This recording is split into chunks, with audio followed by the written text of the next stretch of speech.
come make my favorite tofu meat. So you wanna start with firm or extra firm tofu, and then we wanna make it even more firm by pressing out the water. So I'm gonna do it with a tofu press.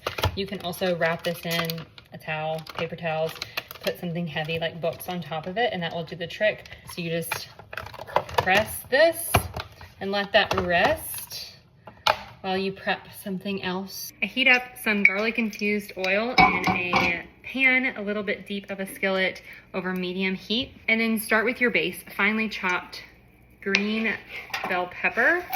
If you tolerate garlic and onion, you could add garlic and onion here. And if you want this to be even more hearty, this is also where you could add in some more hearty vegetables like chopped carrots.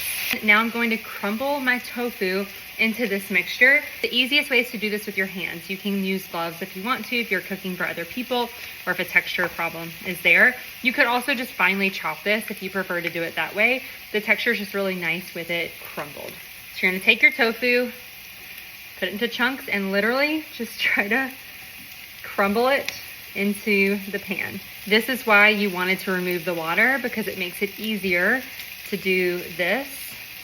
And it's gonna soak up the oil and mix well and be a texture not quite like ground meat, but kind of replace that in a recipe. And then make sure to mix that really well with your oil. Coat it so that it's cooking more evenly. And then you'll wanna cook this until it's browned, like you would a meat. As that's cooking down, to give it some of a meaty type of texture and a flavor profile, you're gonna add in walnuts. So I have about a third-ish cup of chopped walnuts. Incorporate those in. You want those finely chopped. You don't really want the texture of walnuts, but you want the flavor to mix in. I'm also gonna boost the nutrition a little bit with some finely chopped broccoli florets. This is optional. You could also finely chop spinach, kale, any other green if you just wanna add in a little extra nutrition. Also a great place to add in different herbs if you prefer to cook those in, depending on what you're gonna use this for and the flavor profile you're going for.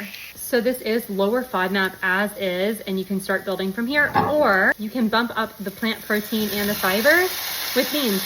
If you were gonna use this as a base of a pasta, I would have added the sauce without the beans and then go from there. I'm gonna do this as stuffed sweet potatoes, so I could also just do salt and pepper and add sauces and other things on top, but I'm actually gonna use this gourmand low FODMAP taco seasoning. It's one of my favorites for just like a well-rounded, nice, kind of spiced dish. So I find this to be perfect. A note about tofu is that it does need a little bit more seasoning compared to some of the meats I find, but it soaks up the seasoning well, so it can become very flavorful. And we're done.